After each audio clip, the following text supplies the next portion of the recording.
of course, you throw in the role of AI in the midst of the money and the confusion, and things get really, really interesting.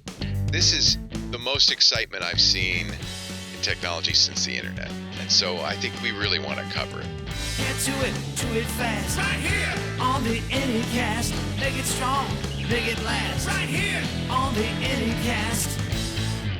Everybody should ask what role AI plays in their podcast. The joke is, in AI, they say you're not going to be replaced by AI. You're going to be replaced by someone who uses AI. The exact same thing can be true for podcasts. Your podcast is not going to be replaced with an AI podcast. It's going to be replaced with a podcast that uses AI to do the stuff that AI should be doing. What amazes me is we now can click a button and make all the background noise go away. That only can make our podcast better. Sure. We can now click a button and get a first draft of our show notes or the salient points of the podcast. I mean, when this thing comes out on YouTube, the chapter marks are going to be done by AI. Right. We can click a button and have that first level of stuff happen. And we can do two things with that. We can cut our time in half, which many should. Many are spending too much money on their podcast. Or we can go one step further because that first step was done by the computers. But now there's programs that we're using. They're quite cheap, $25 US a month, and you have an entire library of AI voices. And if you want to feed it a little 3-line script for a CTA, you do that. You pick your inflection, you pick your mood, and there you have your voiceover. Bada boom, bada bing, little music bed underneath it, and then you have your pre-roll. So it's like, we have a webinar coming up in 1 week, and we need to promote it. We know that we're getting this many thousands of spins on our shows, so can we just let everybody know that, there's this webinar coming up. It could use a little bit of a boost. Okay, well, we can do that. In an hour, I can get a pre-roll on there. So whatever the 4,000 people are going to listen to the shows from now until then have an opportunity to do so. So lightning quick, turnaround, easy peasy, don't have to bother anyone. And it sounds great. We do a lot of marketing. And one of the things that's changed now is you can use AI to do clips. Otherwise, it's expensive we used to do it with people. We still have people, but AI will generate clips out of a show. Then the people look at it and pick the right one, tighten it up, and so forth. But they do that. They make it vertical. They put in captions. They do a lot of the stuff that helps it go viral on these platforms, Instagram and TikTok and so forth. So it's a lot. There are tools out there to help. And now there are, voice cloning. Okay, so you take a short snippet of someone's voice. You only need about 15 seconds now. And an AI can now imitate. And this is like in full throttle with phone scams. Like grandmas and grandpas are getting scammed for a lot of money because they're getting phone calls from people who sound just like their grandchildren who are in dire straits. So grandma gets into her Oldsmobile, races down. Because after all, it was Billy. I heard him. Well, it's not. I'd know his voice anywhere. I'd know his voice everywhere. He sounds like an angel, and it was him. And people are getting scammed left and right. So that's a little segue parlay into like the evil of it. Like anything, like it's a tool. It's a tool, Matt. Like if you give someone a hammer, you can use that hammer to build a house for a family that needs one. Or you can take the same hammer and you can go and like smash someone in the forehead with it. It's a hammer. It's the same tool, and it can be used for good or for evil. And AI, I've always seen as the same way. It's like it's a tool that can be used for extreme good or for extreme evil. And it's up to the individual to decide how they're going to use that. Scammers will always be scammers, and thieves will always be thieves, and jerks will always be jerks. And it just equips them now with a little bit more power than they perhaps ever had in their scammy, jerky lives. Mm-hmm. Now let's talk about the downloads versus the consumption. Client says, yeah, we're getting 1 million downloads per episode. No, you're not.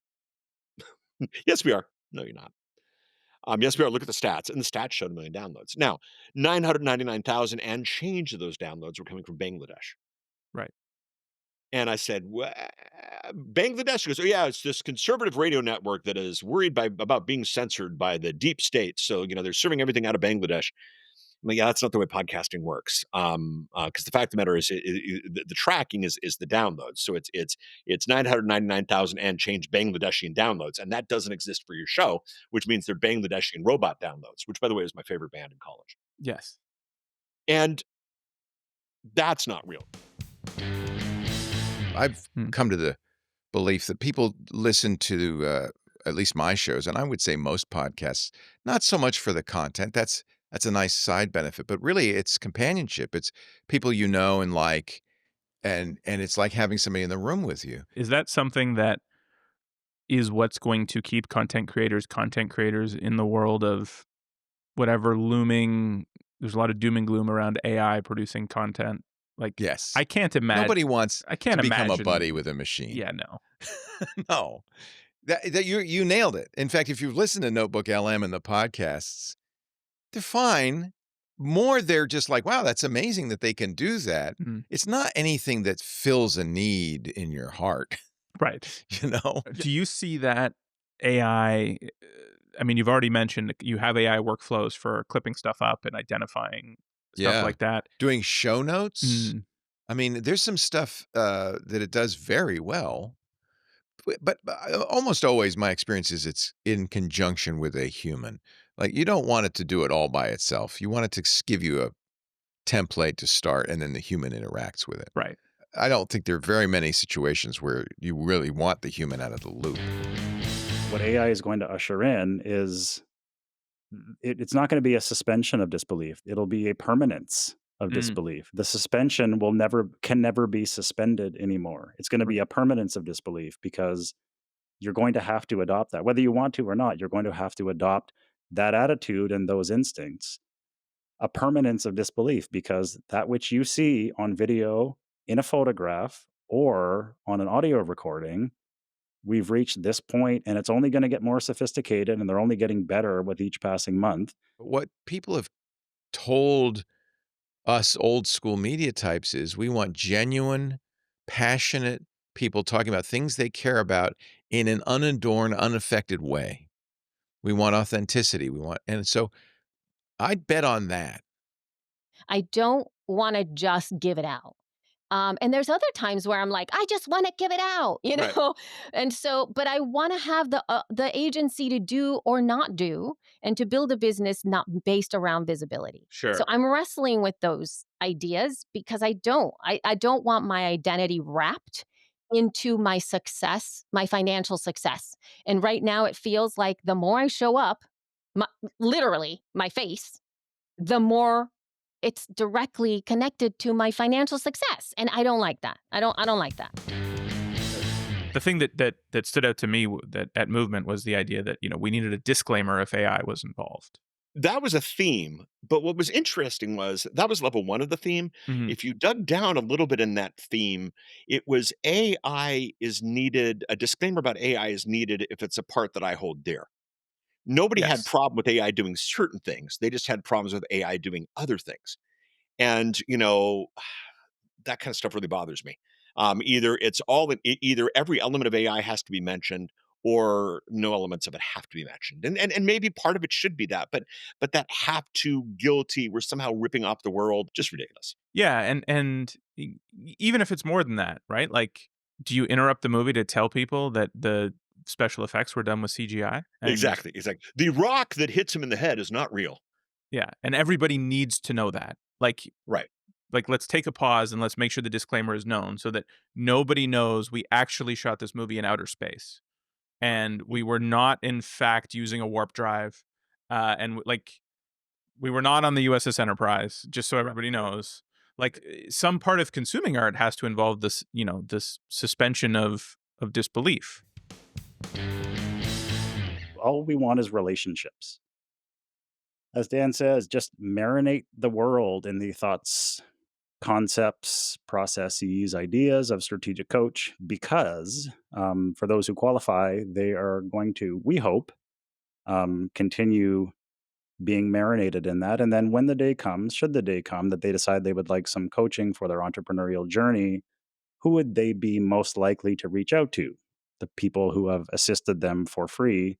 That's where my work lies, in those transitional spaces. When people are like, I'm so confused. I'm so tired. Oh my God, I don't know what to do. That's when I come in. Yeah. And then you can come talk with me and I will create the container. I don't give answers. Yeah. I just ask the right questions. And then what tends to happen most of the time is people leave and they go, that was great. I am clear now. I know what next step to take. Yep. Solutions are not given, but there's a sense of ownership, agency. I know at least what my next step is. I think there will be a hunger. There'll be a thirst for human contribution. Yeah.